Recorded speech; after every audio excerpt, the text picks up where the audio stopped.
दोस्तों अभी कल हमने वीडियो में बात की थी कि कैसे स्टॉक मार्केट में एक बड़ा करेक्शन अभी देखने को मिला है और स्पेसिफिकली अगर आप मिड कैप और स्मॉल कैप में देखेंगे तो एक बहुत बड़ा क्रैश वहां पर मिड कैप और स्मॉल कैप में देखने को मिला। स्मॉल कैप में 4-5% की गिरावट आई थी और मिड कैप में 4% के आसपास की गिरावट देखने को मिली थी। तो उस वीडियो पे काफ़ी सारे लोगों के कमेंट आ रहे हैं, बहुत सारे लोग अभी डर रहे हैं और घबरा रहे हैं कि क्या स्टॉक मार्केट अब बहुत बड़ा क्रैश के लिए तैयार हो रही है। तो दोस्तों देखिए अभी हो क्या रहा है कि बहुत सारे जो एक्सपर्ट्स हैं वो भी यही बात कर रहे हैं कि आने वाले टाइम में स्टॉक मार्केट में एक अच्छा खासा क्रैश आ सकता है, फिर से मार्केट 15,000-14,000 के आसपास जा सकती है। ऐसे बहुत सारे स्टॉक मार्केट के एक्सपर्ट्स आजकल बता रहे हैं। इवन अभी रिसेंटली जो जीरोधा के को फाउंडर है उन्होंने भी ये चीज़ बोली है कि इंडिया की जो स्टॉक मार्केट है वो इस वक्त ओवर वैल्यूड उन्हें नजर आती है और हो सकता है कि अभी स्टॉक मार्केट कुछ आने वाले टाइम में फ्लैट रहे या कुछ खास रिटर्न ना देखने को मिले। तो सबसे पहले समझते हैं कि ये क्रैश की जो अभी रिसेंटली क्रैश हो रहा है इसका मेन रीजन क्या है और क्या ये एक रियलिस्टिक चीज है, रीजन है जिसकी वजह से इंडिया की मार्केट में क्रैश आ सकता है। तो अभी हो क्या रहा है कि चाइना में बहुत ज़्यादा जो कोविड-19 की सिचुएशन है वो बहुत ज़्यादा खराब हो गई है, बहुत ज़्यादा केसेस वहाँ पर आ रहे हैं, बहुत ज़्यादा डेथ्स रिपोर्ट की जा रही है कोविड-19 की वजह से। और ये दोबारा से एक अलर्ट पे वर्ल्ड को रख दिया गया है कि दोबारा से जो कोविड के नए वेरिएंट्स हैं वो आने लगे हैं। तो इस डर से अभी इंडिया में भी धीरे धीरे अब फिर से जितने भी लीडर्स हैं वो ये चीज़ पे बात कर रहे हैं कि मास्क पहनिए, थोड़ा सोशल डिस्टेंसिंग की बातें होने लगी है। और एक अगर आप न्यूज़ भी खोल के देखेंगे तो एक थोड़ा सा डर का जो एक वो है माहौल है वो बनाया जा रहा है कि कोविड से आपको सावधान रहने की इस वक्त ज़रूरत है। तो उस पूरे ओवरऑल डर की वजह से स्टॉक मार्केट में एक गिरावट देखने को मिली है। तो अब समझते हैं कि क्या कोविड की सिचुएशन कितनी वर्स हो सकती है। वर्स्ट केस सिनेरियो पे बात करते हैं पहले। तो देखिए फर्स्ट जब वेव आई थी तो लॉकडाउन हुआ था, एक लंबा लॉकडाउन था और उस वक्त मार्केट में एक बड़ा क्रैश देखने को मिला था। अपना 7500 के आसपास निफ्टी उस वक्त चली गई थी और लगभग 3-4-6 महीने तक वो लॉकडाउन चला था। पार्ट्स में वो लॉकडाउन ओपन हुआ था लेकिन वो एक वन टाइम सिचुएशन ऐसी थी क्योंकि वहां पर किसी को ये नहीं पता था कि ये सिचुएशन कितनी वर्स होने वाली है, कोविड-19 क्या चीज़ है, कितना खतरनाक है, उस चीज़ का किसी को कुछ भी आइडिया नहीं था। उसके बाद सेकेंड वेव आई जब मई में, तो मई में जब सेकेंड वेव आई थी तो और भी ज़्यादा हालात ख़राब हो गए थे। जब मई 2021 में सेकेंड वेव आई थी तो उस वक्त बहुत ज़्यादा डेथ्स रिपोर्ट हो रही थी, बहुत ज़्यादा हॉस्पिटल्स में जगह नहीं थी और उस टाइम पे एक 2-3 महीने का लॉकडाउन इंडिया में लगा था। और उस टाइम पे अगर आप लेकिन स्टॉक मार्केट को देखेंगे तो स्टॉक मार्केट में उस वक्त बहुत ज़्यादा कुछ करेक्शन नहीं आई थी क्योंकि उसका रीज़न क्या था कि स्टॉक मार्केट में एक कंफर्ट थी कि हमें पता था कि कोविड-19 की सिचुएशन कैसे रहती है, पहले हम देख चुके थे उसको और उसकी वजह से बहुत ज़्यादा कुछ दिक्कत कोविड-19 के जो लॉकडाउन थे उसकी इम्पैक्ट बहुत ज़्यादा स्टॉक मार्केट पे देखने को नहीं मिला था। उसके बाद कुछ टाइम बाद जनवरी 2022 में फिर से एक थर्ड वेव कोविड की आई थी। उस वक्त भी बहुत ज़्यादा पैनिक हुआ था लेकिन वो एक शॉर्ट वेव थी, 1 महीने के आसपास का लॉकडाउन उस वक्त हुआ था और उस वक्त भी स्टॉक मार्केट में किसी तरह की गिरावट देखने को नहीं मिली थी। अब बात हो रही है कि क्योंकि लगातार टीवी पे चल रही है चीज़ें, तो अब ये बात हो रही है कि शायद फिर से लॉकडाउन हो जाएगा, फिर से वो सारी चीज़ें वापस आएंगी। तो मुझे लगता है कि अगर वर्स्ट केस सिनेरियो भी उस वक्त वहां पर होता है तो जैसे पास्ट के 2 लॉकडाउन्स में 2 वेव्स में देखा गया है, सेकेंड और थर्ड वेव में बहुत ज़्यादा स्टॉक मार्केट पे इसका असर नहीं आया था। तो काफ़ी सारे लोग जो बोल रहे थे कमेंट सेक्शन में, काफ़ी सारे लोगों के कमेंट आ रहे थे कि निफ्टी फिर से 10,000-11,000 पे चली जाएगी। तो देखिए प्रैक्टिकली बहुत ज़्यादा मुश्किल ये चीज़ लगती है कि इतना बड़ा ह्यूज क्रैश स्टॉक मार्केट में आएगा। दूसरी चीज़ कि अब इतना क्रैश अभी मार्केट में क्यों आ रहा है, तो देखिए हो क्या रहा है कि कोविड-19 की वजह से अगर कोई बिजनेसेस पे इम्पैक्ट आता है, स्पेसिफिकली अगर आप देखेंगे एंटरटेनमेंट से रिलेटेड, होटल से रिलेटेड जितनी भी कंपनीज है वहां पर अच्छी खासी गिरावट आई है क्योंकि अब धीरे धीरे ये लग रहा है कि शायद 1 महीना कुछ रिस्ट्रिक्शंस दोबारा से सरकार ला सकती है। लेकिन उसके साथ साथ जो इकोनॉमी की कंडीशन खराब हो रही है, जो यूएस में और यूरोप में जो पिछला 2020 का जो कोविड-19 की की वजह से जो इकोनॉमी में दिक्कतें आई थी वो भी अभी ठीक नहीं हुई है। उसकी वजह से रिसेशन में 2023 में ऐसी पूरी उम्मीद है कि यूएस जा सकता है, और उसकी वजह से भी स्टॉक मार्केट ऑलरेडी नेगेटिव में थी।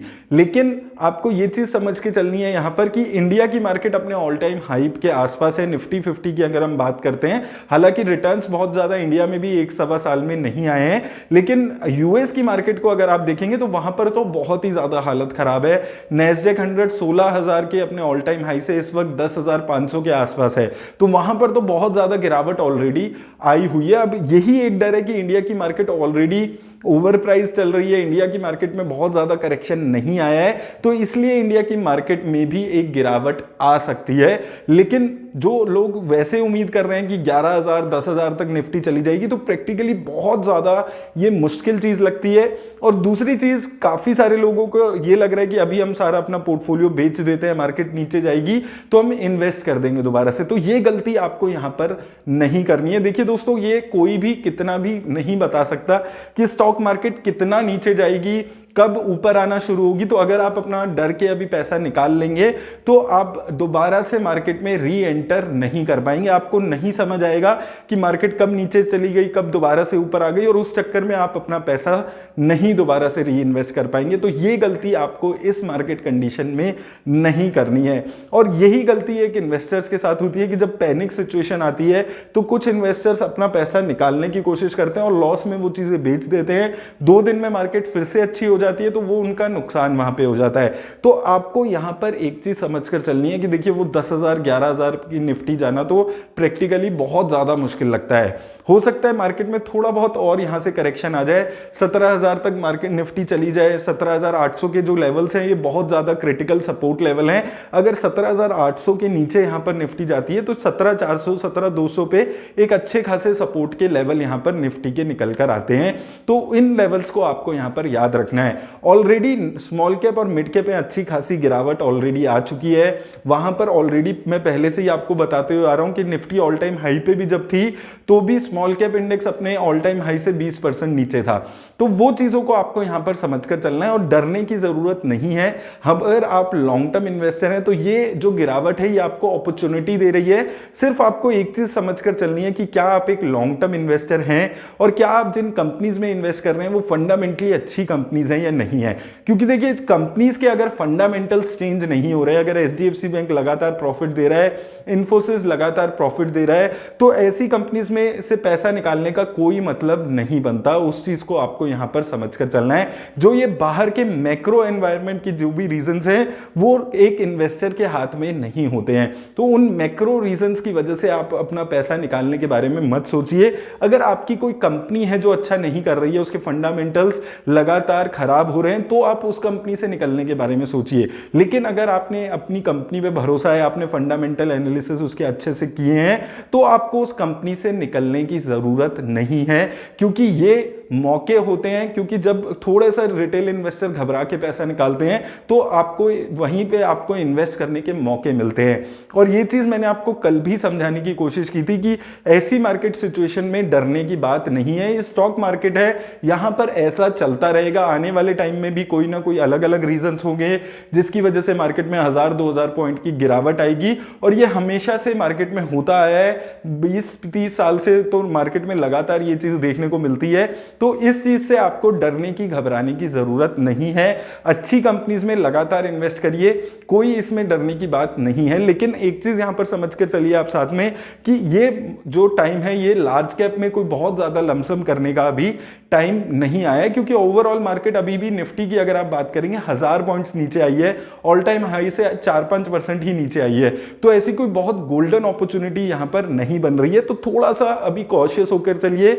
जो भी आप पैसा इन्वेस्ट करने के बारे में सोच रहे थे उसको धीरे धीरे 10-12% करके आपको इस वक्त मार्केट में उस पैसे को लगाना शुरू करना चाहिए। और साथ में एक चीज समझकर चलिएगा कि आने वाले 3-6 महीना और ज्यादा मार्केट के लिए टफ हो सकते हैं। तो वो चीज को आपको समझकर यहां पर चलना है। मार्केट में वॉलेटिलिटी रहने वाली है, ये चीज हम पहले से ही बात करते आ रहे हैं कि इकोनॉमी की जो कंडीशन है वो बहुत ज्यादा अनसर्टेन है। कितना इंटरेस्ट रेट बढ़ेगा, रिसेशन आएगा नहीं आएगा, वो सब चीजों की वजह से तो आने वाले 3-4-6 महीने अभी और आपको पेशेंस रखने की ज़रूरत है, धीरे धीरे पैसा लगाते रहिए।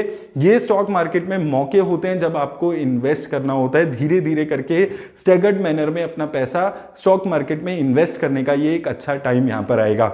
और दोस्तों वीडियो खत्म करने से पहले काफ़ी सारे लोगों के सवाल आते थे स्टॉक मार्केट से रिलेटेड कोर्स के लिए, तो अब मैंने अनअकैडमी के साथ एक कोलैबोरेशन में कर रहा हूँ। अनअकैडमी इंडिया का लार्जेस्ट एजुकेशन प्लेटफॉर्म है ऑनलाइन, वहाँ पर हम जाकर कोलैबोरेशन करने वाले हैं। स्टॉक मार्केट से रिलेटेड कोर्सेज वहाँ पर मैं बनाने वाला हूँ और अभी फर्स्ट कोर्स पे मैं यहाँ पर काम करना शुरू कर दिया, जिसमें मैं fundamental of analysis of stock market के बारे में बात करूंगा। कैसे आप स्टॉक्स को एनालाइज कर सकते हैं, कैसे आप अलग अलग इंडस्ट्रीज के बारे में आपको समझना चाहिए, स्टॉक्स के बारे में, कंपनी के बारे में क्या क्या चीज़ें आपको देखनी ज़रूरी होती है, वो सारी चीज़ों को मैं एक कोर्स में बनाकर आपको समझाने की कोशिश वहाँ पर करने वाला हूँ। और मुझे उम्मीद है कि उस कोर्स से अगर आपको बिल्कुल भी स्टॉक मार्केट की नॉलेज नहीं है, आपको बिल्कुल नहीं पता स्टॉक मार्केट कैसे काम करती है, क्या स्टॉक मार्केट होता है, बिल्कुल जीरो लेवल से, बेसिक से हम लोग उस वीडियो में, उस कोर्स में काम करने के बारे में सोच रहे हैं, सिखाने की कोशिश मैं यहाँ पर करने वाला हूँ। अभी इस कोर्स की और जैसे भी कुछ डिटेल आएगी, अभी इनिशियल लेवल पे है ये, जैसे भी कुछ और डिटेल्स आएगी तो मैं आपको अपडेट करूंगा। होपफुली नेक्स्ट मंथ से वो कोर्स हम शुरू कर पाएंगे, तो जैसे ही वो कोर्स के बारे में और कोई फर्दर डेवलपमेंट होगी तो मैं आप लोगों को इन्फॉर्म यहाँ पर कर दूंगा। तो उम्मीद करता हूँ दोस्तों इस वीडियो से आपको हेल्प मिलेगी। मेरी तरफ से बस इतना ही, धन्यवाद।